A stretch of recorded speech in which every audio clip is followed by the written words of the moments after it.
Wait for it. It's gonna drop right now. Wait for it. Wait for it, guys. Wait for it.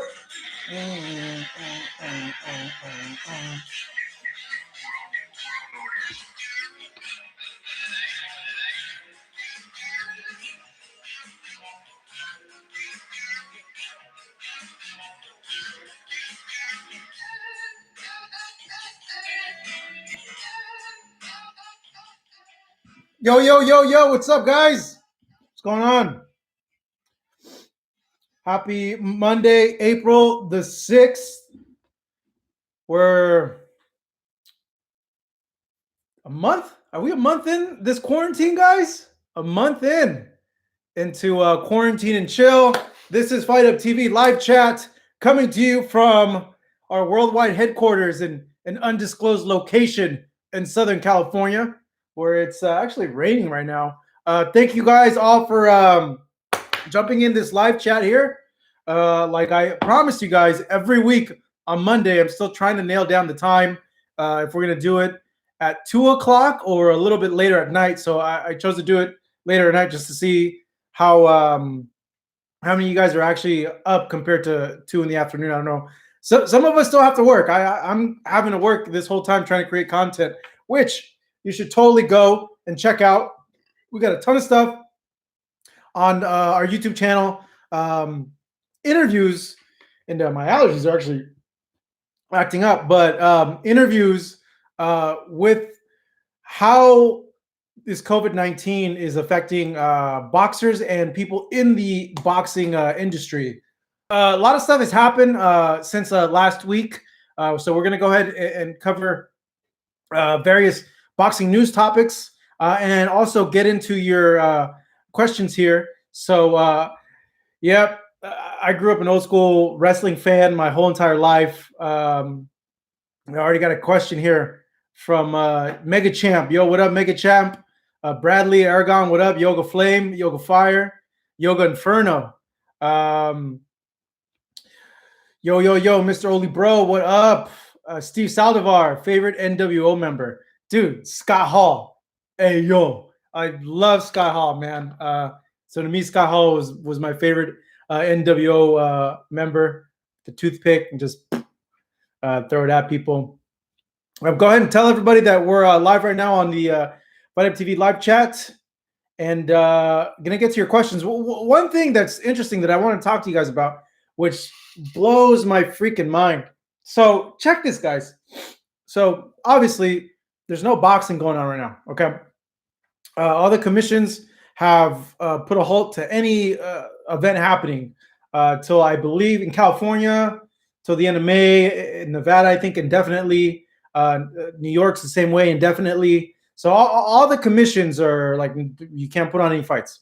So that's why we haven't seen any boxing fights. And it's a huge liability for promoters to put on fights right now, because imagine someone goes and gets sick and they end up dying. That can create a huge liability for the promoter, for the state sanctioning body, and it just gets really messy because that family, and God forbid, hopefully never ever happens, but that family of the deceased loved one could go after just all sorts of people for negligence, putting someone's life at danger, which trips me out that the UFC is going through with this fight. And I like MMA. I watch MMA. And this dude, from what I'm reading, he's going to put on a fight in a private island. That blows my freaking mind. This guy's gangster, Dana White. So Khabib didn't want to go through with this fight with Tony Ferguson, 5th time already. And I think they were going to have it in the Middle East.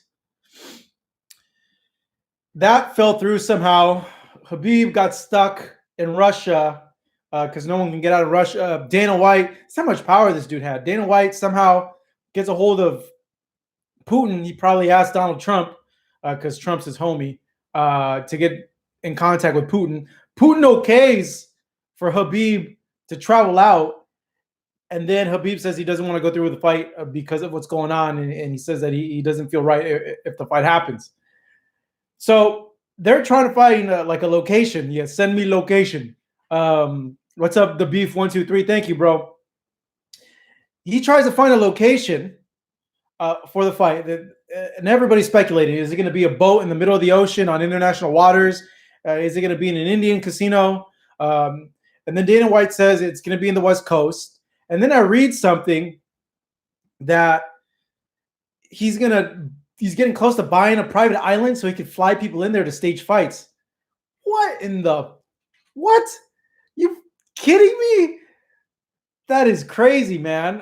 Can you imagine Bob Arum or like Oscar or like Eddie Hearn like buying a private island and putting on boxing fights for everybody? Everybody would flip their shit on like so many because of what I mentioned earlier, because of the liability that could happen if someone ends up getting sick and dying or their family members dying because of that event. So that is crazy. If that does go ahead and happen, even though I keep hearing that it's supposedly a venue on the West Coast.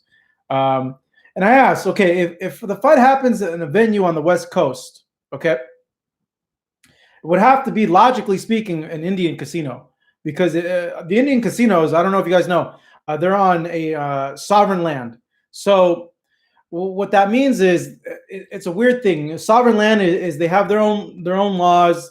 They have their own government, local government there that put together laws for the land that they're in. So when you have a fight on an Indian casino or an Indian reservation, I think if it's the two options, they could ask the California Commission to come in, and it's a fully recognized sanctioned bout in California. If they don't do that, they have their own commission go ahead and regulate it. And if you're a professional fighter fighting, it's not a sanctioned fight, therefore it doesn't go on your record. So because it's sovereign, and no one's been able to answer this question, I've been trying to dig around. If it's sovereign land and they put on a fight, I don't think the California Commission could come in and say stop this fight because they're on sovereign land. With that being said, I think that's a way around this whole null and void thing that the California Commission has for fights. But the thing that trips me out is, okay, they can go ahead and do that, but if you ever been to like the boxing shows at Fantasy Springs over here in California, in New York, but New York drinking time is a little bit later, but more particularly on the West Coast, where they have to stop serving you alcohol at 2:00 in the morning. They still go by that law at the Indian casino, even though they're on sovereign land, because I heard something that state law supersedes their law when it comes to that. So why wouldn't the commission's authority go into that? So no one's been able to answer that for me. I'm going to go do some digging around, but if you guys know that question, know the answer to that question, let me go ahead and know. David Evans, what up, man? Thanks for making a comment. Khabib didn't want to fight Tony. 5 times it's been put together and 5 times it's been canceled. It's evident that he doesn't want to fight someone that'll kick his ass. He should be stripped of his belt. Man, I don't know, dude. So, like, it sucks. It's the 5th time already. It seems like I would just, at this point, I'd be over it. I wouldn't want to put the fight on anymore. Like, after 5 times, I'd be like, forget this fight. It's a wash. Like, I'm not even going to bother making it happen anymore if I was Dana. But I don't think he should be stripped because he has a legit reason as to why he's not going through with the fight, man. The whole world is not at work. The whole world's on inside. Can't force the guy to fight during a pandemic. You can't blame the guy.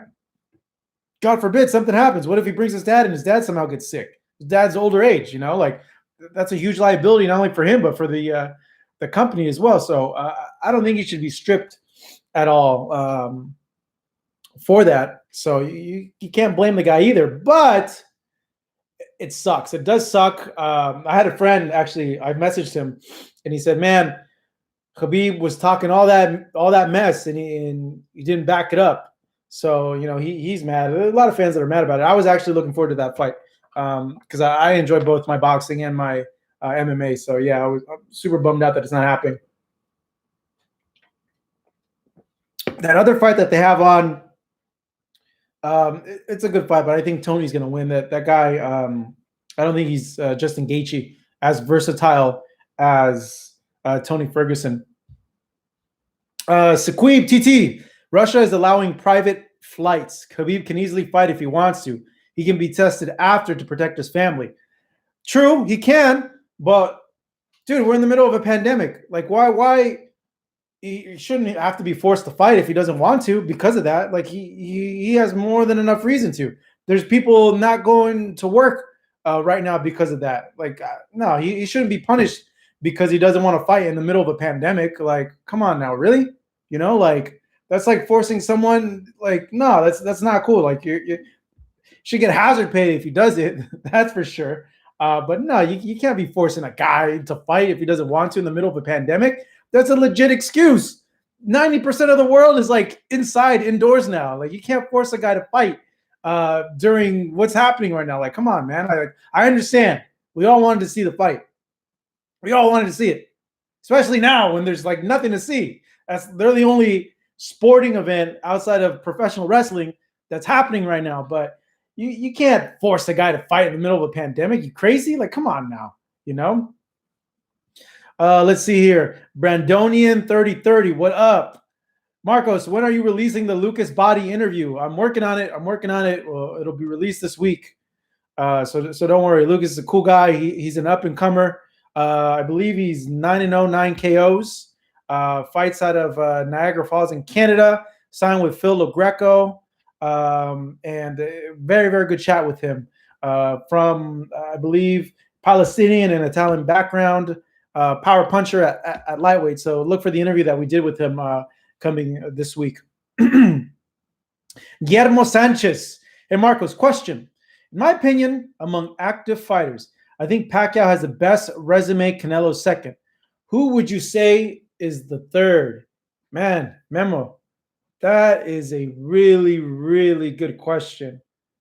Oh, man, I got to really, really think. Who has the third best resume in boxing? You guys go ahead and chime in. Let me know what you think. Has the third best resume in boxing? Steve Salvador thinks it's the Roman Chocolatito Gonzalez. Lawrence, what up, man? Thanks for joining us right now. We're discussing who has the third best resume in all of boxing. Man, it's a good one. Some names that are popping out of my head. Keith Thurman. Keith Thurman has wins over Sean Porter, Danny Garcia, fought Manny Pacquiao. Who else? Roman Gonzalez, solid resume. I'm trying to think like who's been in it for a while, still fighting and is still like on the up and up, like in terms of like wins and everything like that. I'm seeing a lot of chocolatitos. I'm seeing Danny Garcia. Feed Habib says Lomachenko is the third best resume in all of boxing. I'm seeing Usyk, Mikey Garcia, Nonito Donaire. Yeah, that's a really good question. Now, Usyk doesn't have the names, even though he cleared out the division. You know, so that says a lot. You could say the same thing with Naoya Inoue. You know, he cleared out his division, has a win over Nonito, but he doesn't have the names. You know, the big names that stick out. Names over like guys that are going to be Hall of Famers or future Hall of Famers. Roman has that in his resume. Thurman has that. I'm pretty sure Danny Garcia and Sean Porter will be going into the Hall of Fame. Abner Mares has a hell of a resume, man. Even though he's coming from the little weights, he was the man at, I believe, super bantamweight, and he beat all those guys in that division. So Abner has a very, very stacked resume. Who else, man? This is a really, really good question. I don't think Terrence Crawford, bro. I don't think Terrence Crawford, Brian. He just doesn't have the names. The only big name that he has on the resume is Amir Khan and maybe Gamboa. So yeah, I don't think Crawford would be the third one. Gallito Estrada, that's true. You know, Leo Santa Cruz. Even though I think Abner's resume a little bit better because of what he did in the lower weights in terms of unifying the division. on that. So, hey, man, that's a really really good question. I think it would be a good debate amongst boxing fans. Who is number three? Because there's no doubt number one right now in all of boxing is Manny Pacquiao. Number two, resume wise, is Canelo Alvarez. So three, I think you good arguments there. I wish I could chime in with Dougie Fisher. He brings a lot of perspective to these types of conversations. But yeah, you could totally say Roman. You could totally say Keith Thurman, Danny Garcia, Gallito Strada, a lot of guys. All right, let's go back to the questions here. No, I don't, Mr. Heisenberg. I don't think AJ, man. It's not enough time so far in boxing. Even though his resume is great, just not enough time compared to like a Roman, a Thurman, in terms of multiple divisions, guys that are going to go into the Hall of Fame. Even though that Klitschko win is tremendous, But yeah, I definitely don't think AJ right now. Let's see here. I said Inoue, but he's lacking names. His biggest, most marquee win is over Nonino Donaire. So, when you compare that to a Thurman who has wins over Danny and Porter, fought Manny, he looks a little bit better, Amir Khan has faced a lot of killers, but resume in terms of wins. So Amir Khan's faced a lot of killers. He's won a lot of fights, but he's also lost a lot of fights. But overall, in terms of the names he has on his resume, Amir does have a lot of name guys on the resume. Triple G. Yeah, Triple G got a win over Danny Jacobs. What was it, 20 middleweight title defenses? You could say a win over Canelo the first fight, for sure. For sure the first fight. The second fight, oh, man. So let me tell you a story, bros. Let me tell you a story, bro. So Canelo GGG2, okay? And Triple G goes, this is post-fight press conference, okay? And he comes, he speaks, and he leaves right away. And I'm usually able to get Golovkin interviews right away because I've always gotten along well with Gennady. I met him when he was very, very young in his career. I met him back when he had his fight against the Japanese kid out in Monaco. I believe that was back in 2012, I think. I'm not too sure. You guys might want to check on that for me. That's where I first met Gennady, and I just got along great with him and developed a really good rapport with Gennady. So I fought the guy all over the world for his fights too. So when that fight ended, obviously a close fight, a lot of people felt that Canelo won because Canelo pressed forward, pressed the action, and a lot of people felt it was a draw. It was a 1-point fight, could have gone either way. So that tells you it's really a fight where it could have gone either way. So Gennady speaks his piece, he leaves. Canelo speaks, he leaves. I try to get Gennady, and they just rush him away. And I'm like, God damn it. I got to get something because I couldn't get Canelo. After that, I go and I make a few phone calls. I get a hold of Abel Sanchez, and I tell Abel, hey, Abel, I need to speak to you, and I want to speak to Gennady. Is it possible? And he told me, I'm not sure about Gennady. That's a whole different avenue, but me for sure. I'm like, all right. So they're having their after party at the Palms. That's at the very top at a bar called, I think let's say Skyfall is the name of it at the Palms. Palms Place. It's called Skyfall. And it's like on the 20-something floor. It's a really nice lounge. So I step in, and there's this big old poster of Gennady on the elevator. And it was a Chivas Regal poster. And it said something akin to the poster that Nike came out with for Mayweather versus Pacquiao. It said do the impossible or something like that. So I go up the elevators. I'm waiting there. I'm there with my camera guy. I'm like, okay, Marcos, I got to make this happen. I got to get this Gennady interview because I haven't gotten shit this night. I go in, and it's empty, man.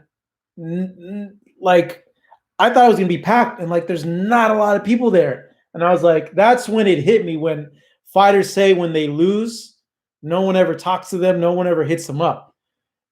I went to see Gennady after the first Canelo fight, try to get an interview, and I was told no by Gennady. It sucked, but I mean, whatever. So I was comparing it to that, and it was empty. There was nobody there. Um, and I'm walking around, and I'm just like in awe, like, what the heck, dude? Like all these people when he wins, and then when he has a close fight that could have been a draw, it wasn't a wash. There's nobody there. And it just blew my mind. So I'm walking around and I find one of Gennady's handlers. And I asked him, hey, can I talk to Gennady? Please let me get an interview. I haven't gotten anything. I want to talk to him about the fight. And he's like, give me a second. Let me talk to Gennady. He's over here in this section. And I'm like, all right. So I have my fingers crossed that I'm going to get the Golovkin interview. And I'm there waiting. The PR guy comes back and he says, hey, he doesn't want to do an interview right now. He doesn't want to talk. I'm sorry. He's a little bummed out about what happened. And I'm like, well, at least let me talk to him. Can I say what's up? And he's like, yeah, you can say what's up.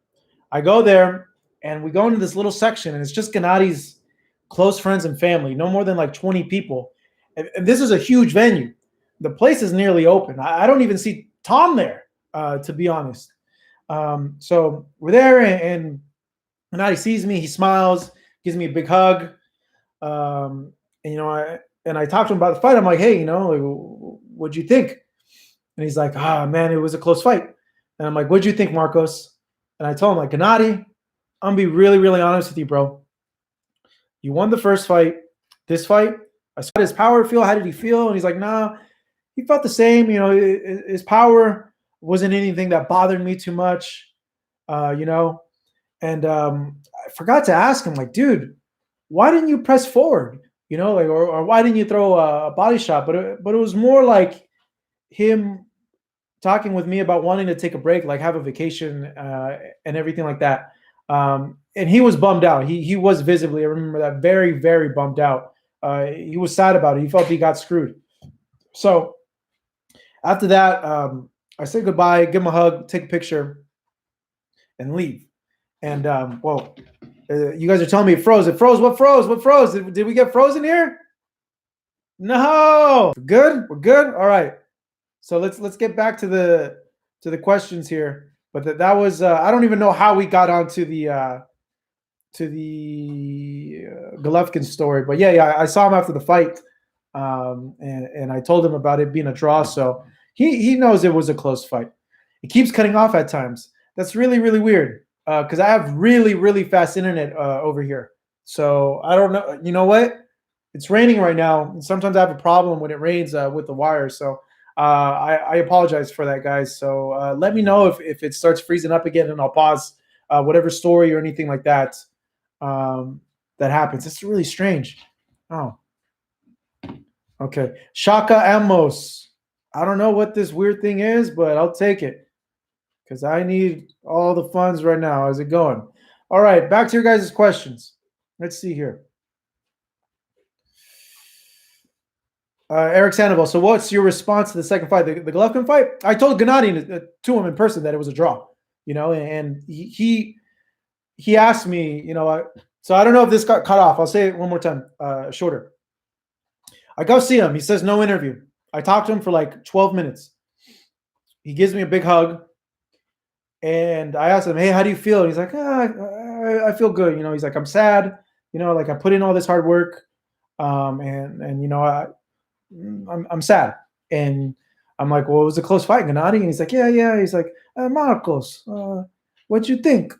And I told him, Gennady, like, honestly, you've won the first fight. This fight, I scored it a draw, man. It was really, really close. And he looked at me and he's like, yes, Marcos. Very, very close fight. Very close fight. Could go either way. This boxing, and we're just talking it. And I asked him, like, hey, did you feel his power? He was a little bit more aggressive in this fight. And he's like, no, not at all. And that was pretty much it. I talked to him, and then we just left. But it just surprised me that there was nobody there. And it's true when fighters say when they lose, no one hits them up, and like everybody just scurries away. Because when I was at that after party, there was literally no one there. And this is a huge venue, and all that was there was Gennadi's immediate family. I said what's up to Max, and then I just saw his close friends there. So it's very, very true that they say about when they lose, everybody just scurries off. Okay, let's see here, guys. Keep throwing these questions in, guys. I'm here for an hour, bro. Yeet, yeet. It's sad how people only want to be around you when you're winning. Very, very true, man. And I'd always hear about that. And when I went to his after party, I saw it firsthand, and it was a eye opener, man. Eye opener. Ruiz versus Ortiz, who won? Come on, Jesus. Come on, Jesus. Get with the program, bro. Henry Martinez. Hey, man. Welcome back. You asked some good questions, bro. So I'm going to get to your question. Some of these questions are funny. Brendan Schaub. That's definitely not Brendan Schaub. God, dog, what are we doing here? GG is simply not a draw. All right, Henry. Henry asks, hey, Marcos, how's your evening going? My evening's going good. It's raining right now over here in Southern California. Been locked up in my apartment for a month. My landlord wants to come and fix a few things. I do not want him coming because I don't want him bringing his germs in here. And I want to tell him to go kick rocks. But that's how I'm doing right now. Do you think a prime Sugar Ray Leonard would beat and defeat a prime Floyd Mayweather? Your thoughts? What do you guys think? Does Floyd beat Sugar Ray? Ray Leonard? I've been asked this a lot. I've given my opinion a lot. And it surprises people. I've played this fight over and over in my head. A few things. It depends which Floyd. Are we talking about the Floyd that was more offensive-minded, Pretty Boy Floyd, or this current version of Floyd that we saw before retirement, the more defensive-minded Floyd? Feel that both guys are complete fighters. We've seen that Floyd, when he was Pretty Boy Floyd before the hand problems, that he was just a savant. Could attack. He was a killer, man. Like the beatings he would put on fighters, and the speed. Ray Leonard, when he wanted to brawl with you, he could brawl with you. When he wanted to be elusive with you, he could be elusive with you. Both are very, very complete fighters. Here's the thing with Floyd. With every single person he's fought, he's able to cut his opponent's offense by a significant amount, like in half. So you got to think, if he were to fight Sugar Ray Leonard in a hypothetical fight, hypothetical matchup, that stat would somehow carry through, and that a lot of Sugar Ray Leonard's offense would be negated by Floyd's defense. So with that being said, it would be an extremely close fight. And I've said this before on Twitter, on record. People think I'm crazy. It would be a split decision fight. And it would be one of those fights where some people would feel that Floyd won and some people would feel that Ray Leonard won. You guys would be like, what are you talking about, Marcos? You crazy? Floyd split decision with Sugar Ray Leonard, the great Sugar Ray Leonard?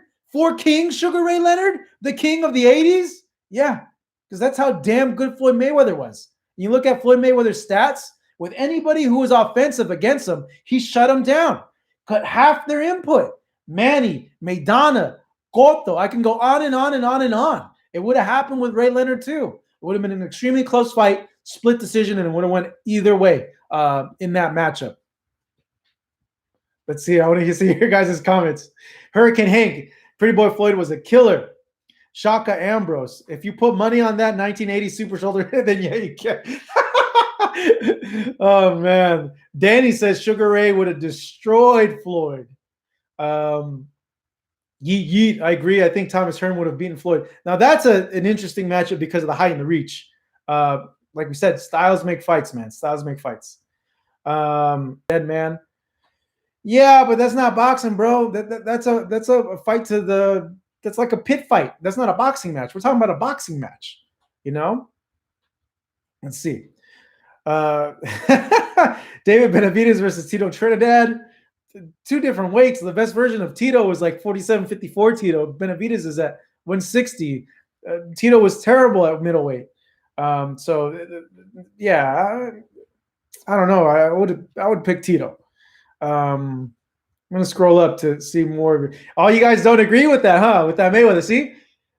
Okay, here let me bring up a point with that. Okay, so I think this is reality when we're comparing fighters from different areas. This is the truth, and it's a hard truth to swallow, guys, because we hold these fighters from past eras in very high regard that we feel it's inconceivable because of the legend that surrounds them that a current fighter would be able to beat him. So let's throw some things, some truths out there. Every generation, the athletes get better. It's true.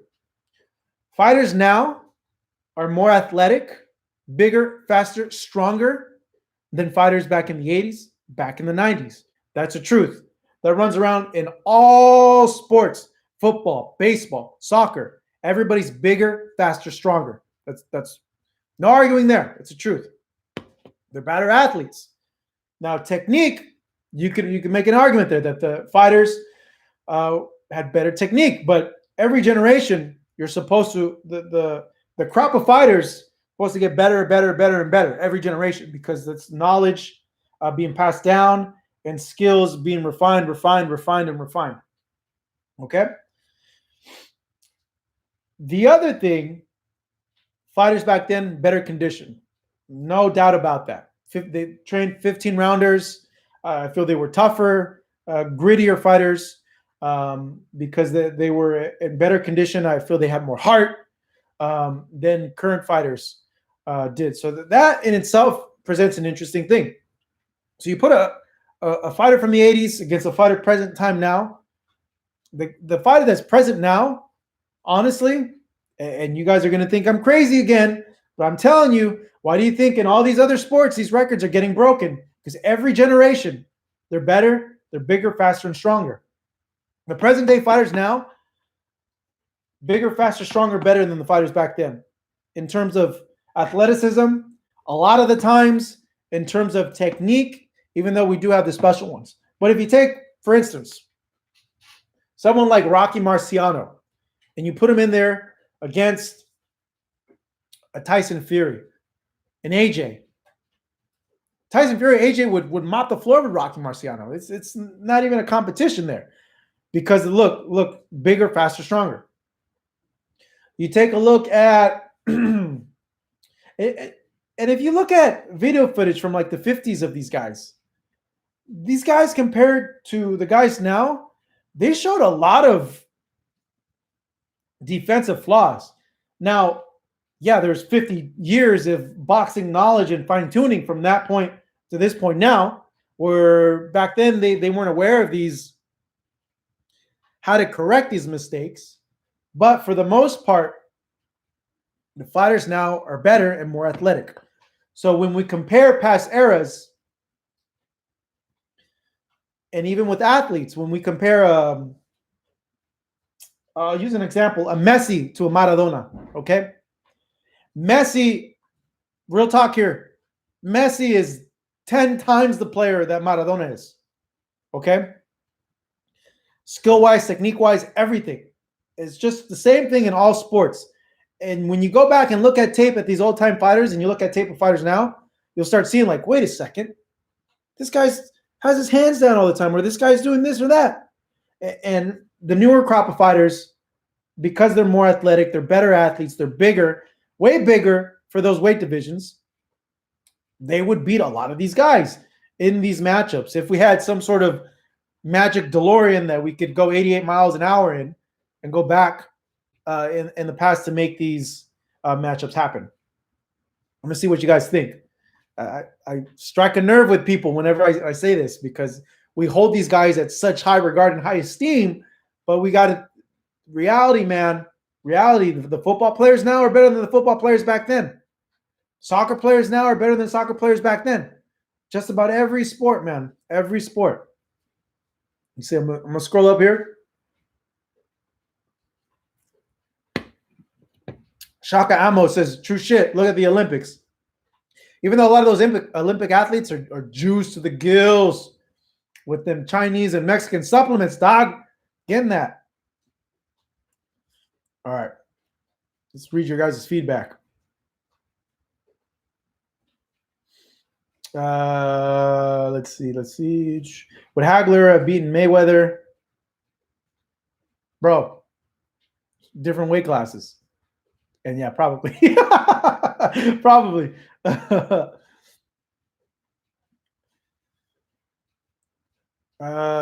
Okay. There's nobody bigger, faster, and stronger than Tyson since Tyson. Tyson Fury, not Mike Tyson. I was gonna say Mike Tyson was actually pretty sharp. Just look at the way heavyweights have evolved. Went from 6 foot, 6'3", 6'4" to 6'9". Yeet. Exactly. Every generation, athletes in all sports. I've been saying this. People think I'm crazy, man. But you look at an average, not an average fighter, but an average fight. Look at a fight from the 50s and compare to now. And you'd be like, what the heck? You hold this guy in high regard? This guy would have gotten smashed by number 5 contender guy. Man, I would no, okay, that's not a good one. Mike Tyson, dang, okay, Mike Tyson would have mopped the floor with who? Present heavyweight division gets cleaned out by the 90s heavyweights. That is, yeah, they were better in the 90s. That is true, Heisenberg. That is true. But look at the athleticism of the current heavyweights. Tyson Fury is a lot more mobile, lighter on his feet, better athlete than all those guys. To be honest, maybe not Tyson. Mike Tyson would have mopped the floor with Muhammad Ali. Says Danny. Renee Box Young, what up? No fighter today would have beaten Tyson in his heyday. Danny, you know what? I don't know, bro. Because Tyson always had trouble with guys that were tall and long. Happened with him with Lennox, Evander Holyfield to a certain extent as well. So it got to make you think, how would he have done with these longer, taller heavyweights like the Klitschko's, like Tyson Fury, like Deontay Wilder? Would have been a lot of, like that. But Tyson conceivably could see him getting him tagged coming in. But I think that's what makes the speculation great. Certainly Tyson was a bar higher in his prime in the mid-'80s before his first jail stint and before his loss to Buster Douglas. It would have been interesting because the taller guys you've seen in the fights that he had, the taller guys that stepped to him and actually established a jab, had a little bit of difficulty for him in those fights.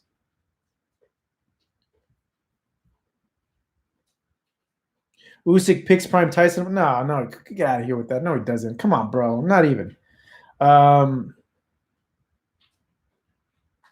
Koala on Toast. What up? I like that name. Marciano versus Canelo. Come on, bro. Canelo.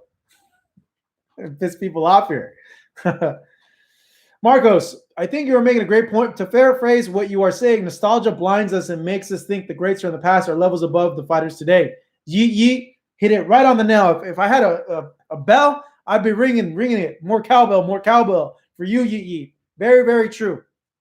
We let their greatness, our nostalgia, the feelings that they made us feel, what they mean to us, blind us from the simple fact that athletes now are better than athletes back then. So I can give you an air high five, bro. Air high five. There you go, man. You know exactly what I'm talking about. All right, guys. If you haven't followed us on Instagram, follow us at FightUpTV. Follow me as well at Hey It's Marcos V on the Instagrams. Keep the discussion going. Let's go. Keep the questions coming. Barry Hearn just wrote Pineapple Head. I don't know why he just wrote Pineapple Head. I like pineapples though. Danny says Tyson was the roughest, toughest ever, had too much going on, ruining his career. He beat Bruno twice. Bruno's big, hard punch, long reach. Yeah, but Bruno couldn't take a punch, dude. That's the thing. And Bruno would gas out really, really quick. He had too much muscle. So you can't really base it off of Bruno. If he wouldn't have been distracted, gotten through the Buster Douglas fight in Japan with the win, and then went into, because they were building up the Holyfield fight. That was the next fight that was supposed to happen after that Buster Douglas fight. was supposed to fight Evander Holyfield. That would have shown us a lot about how a prime Tyson would have dealt with a guy who would have came forward and stepped to him, because Evander has said many times in many different interviews and documentaries, and he always quotes his mama saying, you got to step to the bully, and he's always said it. So it would have been interesting to see what would have happened if they would have fought in that particular time as compared to when they fought years later when Tyson was already past his prime. Who had the greatest entrance in your opinion? In boxing? Man, bar none, my man. Prince Naseem Hamed. Naseem Hamed had the best ring entrances. Like, I'm a huge fan of ring entrances. Like, the more people do them, like Tyson Fury, like others, I think the better, because it makes us want to watch, and because I grew up a big wrestling fan. So I just like the creative entrances. And I still think to this day, the best entrances in all of combat sports were the entrances that happened in Japan in Pride FC. Those Pride entrances, if you guys haven't seen any of them, look up Akihiro Gono's Pride entrances, Genki Sudo's Pride entrances. Those Pride entrances were still to this day the best entrances in all of combat sports. Just so much production value. They would surprise you, and they get you even more hyped up for the fights. And no one really does them like that anymore. I remember Dana White. No. Lorenzo Fertitta did an interview where he was making fun. No, it was on Twitter. I remember because I caught the tweet. Fertitta said that he was not a fan of the fancy ring entrances, and that he was making fun of the fact that Cotto was coming down when he fought Mayorga on a ramp, and he said, "What's a ramp doing there for a fight?" So I know the UFC is not really big on doing those entrances. They just want to keep it simple, but I think they're needed. I think it hypes up the environment and fights even more. So I think they should go ahead and keep doing it. Renee Box Young, hey, did you all hear Shannon Briggs signed to BKFC? Interesting stuff. I'll touch on that right now after I take a gulp of this Coke Zero.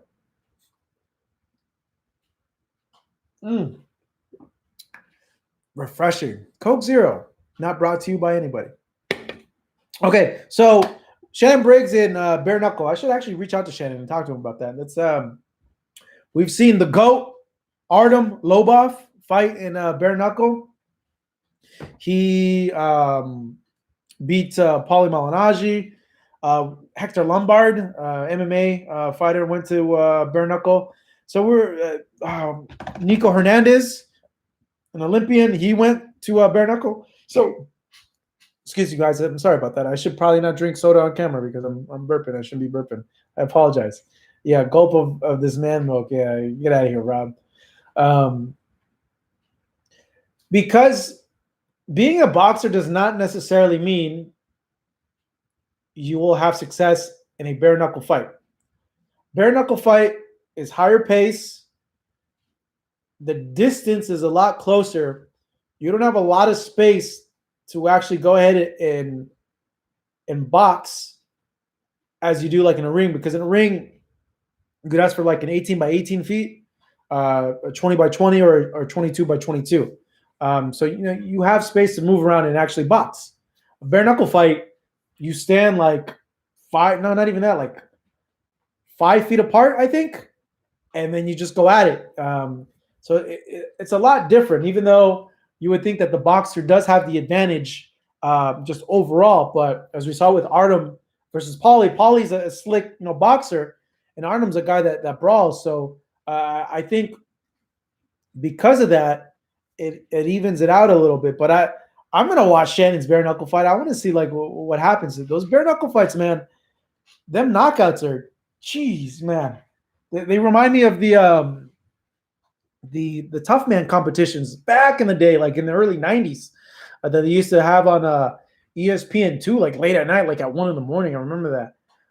But Shannon's been saying that he's been wanting to get a fight, so I hope he does well. I don't think has an opponent been announced. I don't think an opponent has been announced.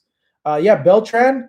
Yeah, Mike Beltran. He fights in it too. So We'll see how it is. Just because you're a boxer, though, doesn't necessarily mean it'll transition well into bare knuckle fight, because I think a bare knuckle fight's the closest thing you can get to a real like bar street fight, to be honest, because just the way it's set up and how close they are to each other.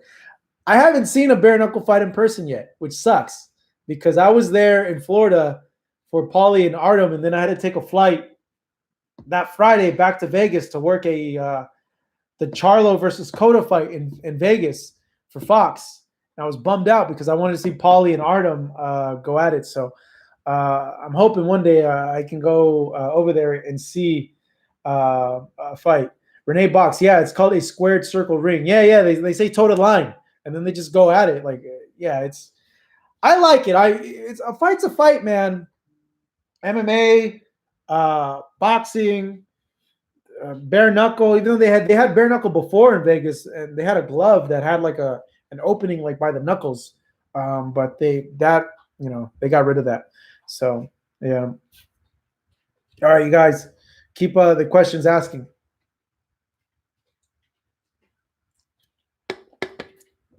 Let's go.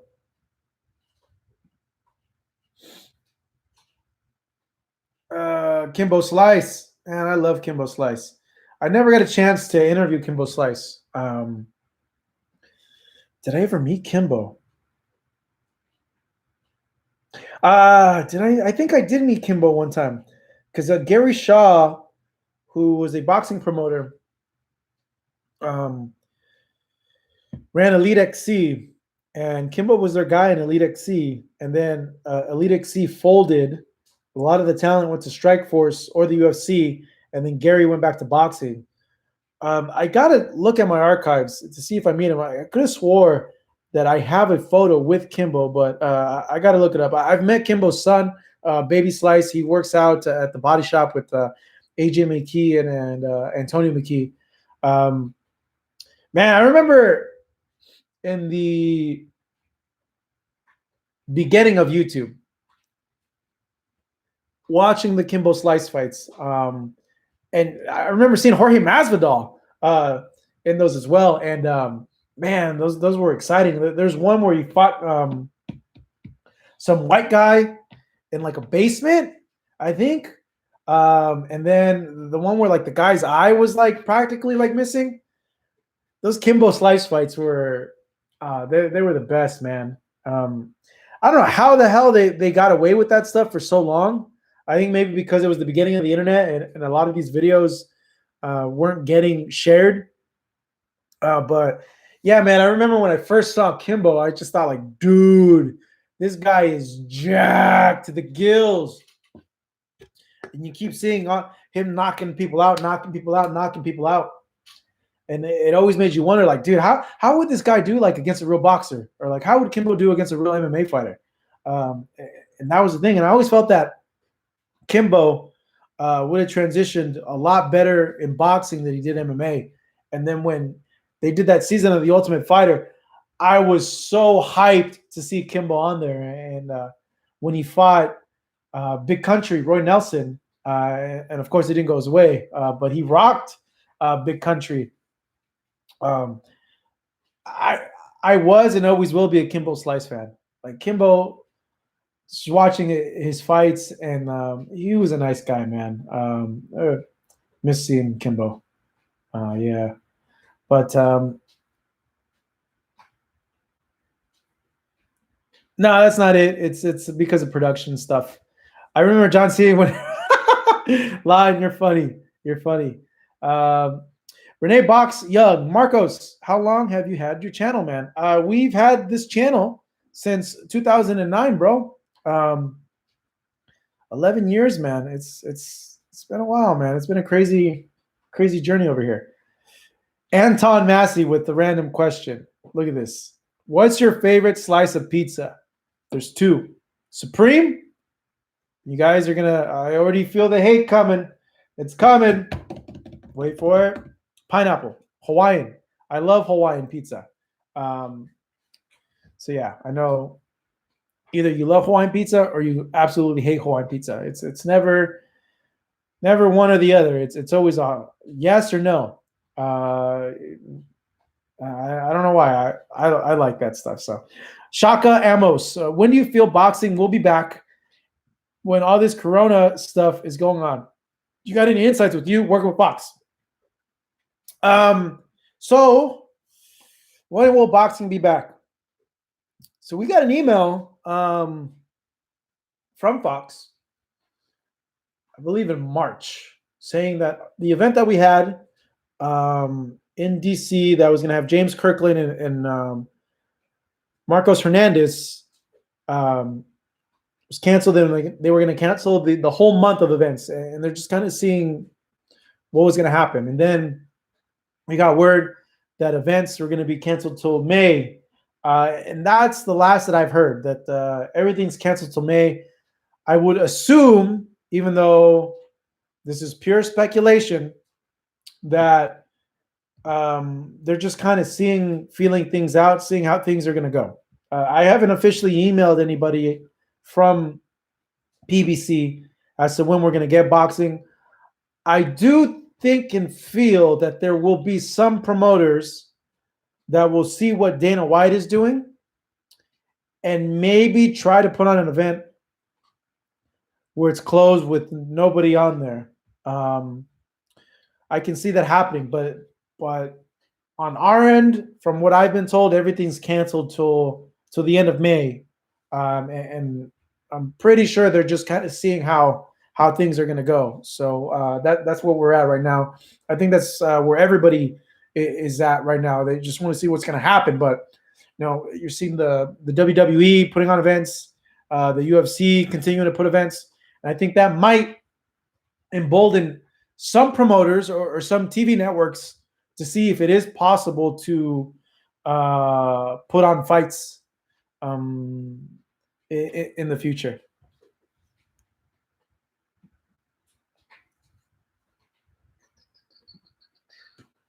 Let's see here. Marcos. Yeah, Kimbo Slice is a legend. Hawaiian pizza is the shit. I love Hawaiian pizza. Nike or Adidas. I like both of them, bro. Haters have opinion. I don't trash the zone. What are you talking about, bro? I don't like the YouTube fights. I completely disagree with the YouTube fights because there's so many fighters that spend their whole entire life that don't even get the push that they deserve. And these guys just come in and they act like they're real fighters, which they're not. They've only been training for a year and a half. They start walking around with belts. And I know it's for entertainment, okay? But sometimes it comes off like they really think like they're like badass and like they're legit fighters, which they're not. And I think that drives me crazy. That and that they choose to push these guys over, the champs that they have, like Virgil Ortiz, and these other guys. I'm not saying it's bad for boxing, but the way they market it to make them seem like they're like these legit like badasses, like that's what I have a problem with. It's like, bro, you're not fooling anybody. Like, you've only been doing this for a year or two, like you're not this badass fighter. And then when they start saying like, yeah, I see myself, fighting for a world title, in the future, or yeah, I can handle pros. I'm like, no, you can't. Like, stop lying. Like, no, you can't. Like any mid-level guy, maybe like a Can in Mexico, like Taco Man in Mexico, you could beat, but any guy with a good amount of experience would beat you up. Like stop acting, stop like pretending you're a badass, because you're not. It's the truth. Haters have opinion. Okay, I agree with you. I just thought you had it in for DAZN because you was down with the PBC. I understand you completely. That's been the only thing that I've had against it. I just don't like the YouTube fights and the way how they make them. And the other thing is their fans believe the hype, believe that these guys are like these badass legit fighters. And that's what pisses me off, because then it's like you're disrespecting all the real fighters, the actual fighters that have spent their whole life like training in this, and many of which don't ever become world champions. Um, and I just don't agree with that. I don't like it at all. You know, Mr. Joe's Ring, what up, bro? How's it going? Good for you to join us, even though we're about to wrap up in a little bit. 92 AKU. Hey, Valentino. Everybody wants to be a Valentino now. What's up, man? Glad that you went ahead and joined us right now. Let's see here. I saw a question that was an interesting one. Let me see if I can find it from you guys. But you guys keep sending in questions, and I'll go ahead and try to get to it. Man, I lost it. Okay, this thing just reset on me down. I'm sorry about that. Whoever, one of you guys asked a really, really good question, and I was going to answer it, but this thing reset it on me. So I apologize about that. No reporter fights, guys. Don't. I'm not. I don't want to do that. I'd rather not. So I don't want to stir the pot or do anything like that. Now, if it was offered to me, like the YouTube fights were, and they told me, "Hey, Marcos, if we put on a reporter fight, we'll give you $100,000, $250,000. Would I do it? Fuck yeah, I would. Give me that cash. Give me the bag. I would go ahead and do it. But that'd be funny, man. If we did have reporter fights, oh my god, you know how into it the fighters would get, because some of these reporters, dude, these fighters would I could see them obviously there's fighters that don't like reporters because of the questions they ask. It's a lot of writers, so I could see the fighters just getting so into it because they want to see they want to punch us sometimes because of the questions we ask them. So I could totally see them getting into it, but I think it'd be a funny thing. But how would you for them to do something like that?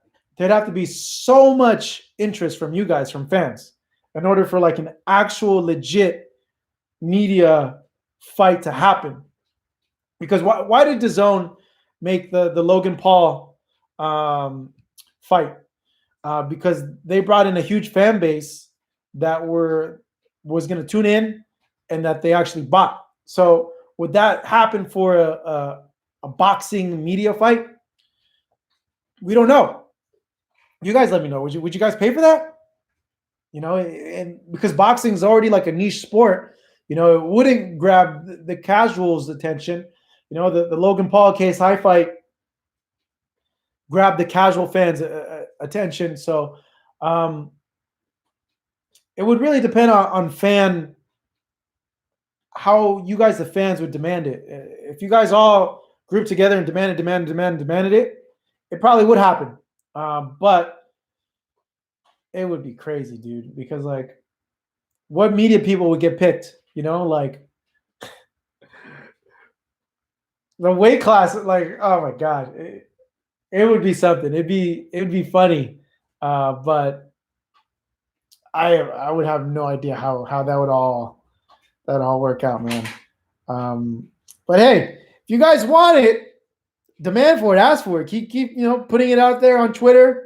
Keep telling fighters that you want to see that something like that happen. Hey man, if I get offered money for it, I'd take it. Brandonian. Oh man. Mondo, no, he's a little taller than me. So yeah. Pedro's not a fan of it. See, some people aren't a fan of it.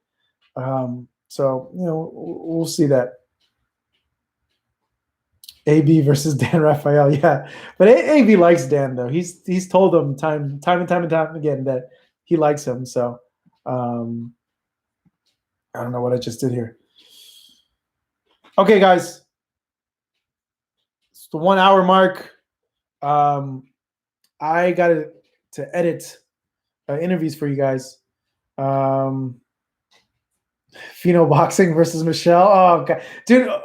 Imagine the girls fighting, the media girls. Oh my god. Okay, that I would pay money for. I would pay money for that. That would be something that I would legit want to see.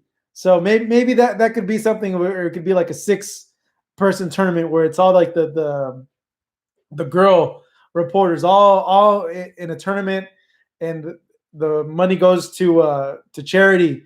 That would be great. I would totally be down for that. I think that'd be the funniest freaking thing in the world. So yeah, I approve of that. That'd be hilarious. All right, guys, I'm gonna go ahead and wrap up the chat. 92 AKU would pay $75 for that. Thank you guys so much for participating. We'll be back next Monday. I will tell you the time via our Twitter and our Instagram. Make sure you guys do me a favor. Follow us on Instagram. Follow us on Twitter at Fight Up TV. Give me a follow as well at Hey It's Marcos V on Instagram. I'll let you guys know what time we'll be doing the live chat next Monday. Brian Kenny versus Chris Mannix would be hilarious. I like both guys. I work with Brian Kenny. Brian Kenny wears cowboy boots every show he does. Whenever you see him, look at his shoes. They're always cowboy boots. He calls them his ass-kicking boots.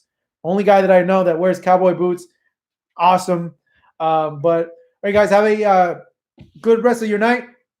Be safe out there. Be healthy. Stay positive. Stay up. Stay productive during this time. And I'll see you guys next week. All right. Thank you guys so much. Have a good night. Bye now.